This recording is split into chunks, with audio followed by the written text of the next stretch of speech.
नमस्कार दोस्तों, स्वागत है आपका यूपी न्यूज 9 पर। आज की सबसे बड़ी खबर आ रही है प्रयागराज से, जहां इलाहाबाद हाई कोर्ट में मऊ के सदर से पूर्व विधायक अब्बास अंसारी को बड़ी राहत दी गई है। दोस्तों, मामला है वर्ष 2022 विधानसभा चुनाव के दौरान दिए गए भड़काऊ भाषण का, जहां 3 मार्च 2022 को चुनाव प्रचार के दौरान अब्बास अंसारी ने अधिकारियों को चेतावनी भरे अंदाज में कहा था कि चुनाव के बाद सबका हिसाब किताब किया जाएगा। उनके इस बयान को चुनाव आयोग ने संज्ञान में लिया और अगले ही दिन यानी 4 मार्च 2022 को उनके खिलाफ मुकदमा दर्ज हुआ। केस में उनके भाई उमर अंसारी और करीब 150 अज्ञात लोगों को भी आरोपी बनाया गया। अब बात करते हैं केस की कानूनी कार्रवाई की।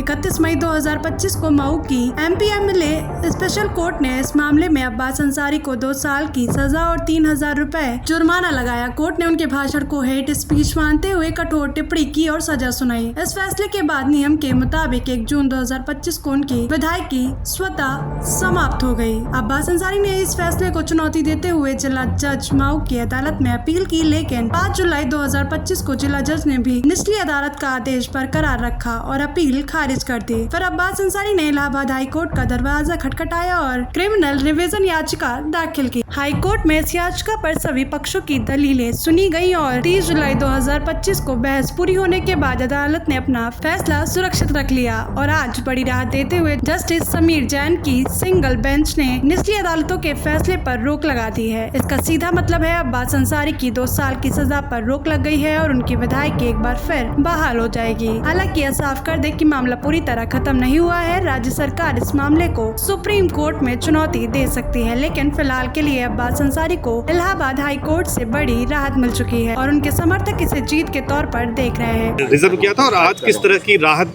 दी है कोर्ट ने? देखिए, मामला तो सन 2022 से शुरू है, जब चुनाव लड़ रहे थे मऊ से अब्बास अंसारी जी विधानसभा की।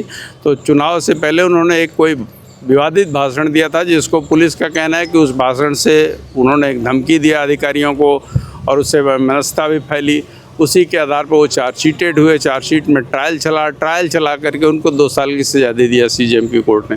उसके खिलाफ उन्होंने सेशन कोर्ट में अपील फाइल की और कहा कि साहब ये सज़ा गलत है और इस सज़ा पर तत्काल रोक लगा दी जाए, नहीं तो हमारी विधानसभा की सदस्यता इसकी वजह से रद्द हो गई।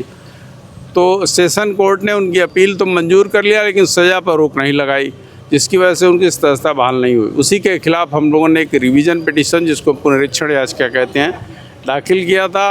हमारी बहस हुई, 30 जुलाई को जजमेंट रिजर्व हुआ। उसमें प्रदेश सरकार की तरफ से महाधिवक्ता भी आए थे और उस दोनों पक्षों की दलीलें सुनने के बाद जजमेंट रिजर्व हुआ था। आज जो फैसला आया उसमें माननीय न्यायालय ने हमारी रिवीजन को स्वीकार कर लिया और उस सेशन कोर्ट के उस आदेश को, जिसमें उन्होंने रिफ्यूज़ किया था स्टे करने के लिए, उसको रद्द कर दिया और कहा कि नहीं, सजा पर रोक रहेगी अपील के निस्तारण तक, जिसका परिणाम ये होगा कि इनकी सदस्यता बहाल हो जाएगी। विधायक बने रहेंगे? ये विधायक बने रहेंगे।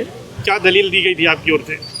दलीलें मुख्य यही हैं कि जो भी साक्ष्य आए पत्रावली पर या जो भाषण के कंटेंट्स हैं, वो किसी भी तरह से आपराधिक केस नहीं बनता है और जिन धाराओं में सजा हुई है वो कतई नहीं बनती हैं। ये अधिकतम एक जो है आचार संहिता का उल्लंघन का मामला हो सकता था, जिसको अनावश्यक क्रिमिनल केस में कन्वर्ट कर दिया गया।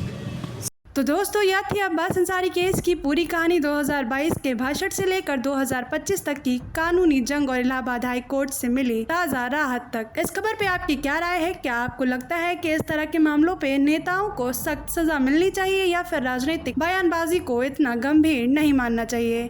अपनी राय हमें कमेंट सेक्शन में जरूर बताएं। फिलहाल के लिए इतना ही। जुड़े रहिए यूपी न्यूज 9 के साथ, क्योंकि यहाँ आपको हर बड़ी अपडेट सबसे पहले और सबसे सटीक अंदाज में मिलेगी। यूपी न्यूज 9 के लिए प्रयागराज से विमल श्रीवास्तव की रिपोर्ट।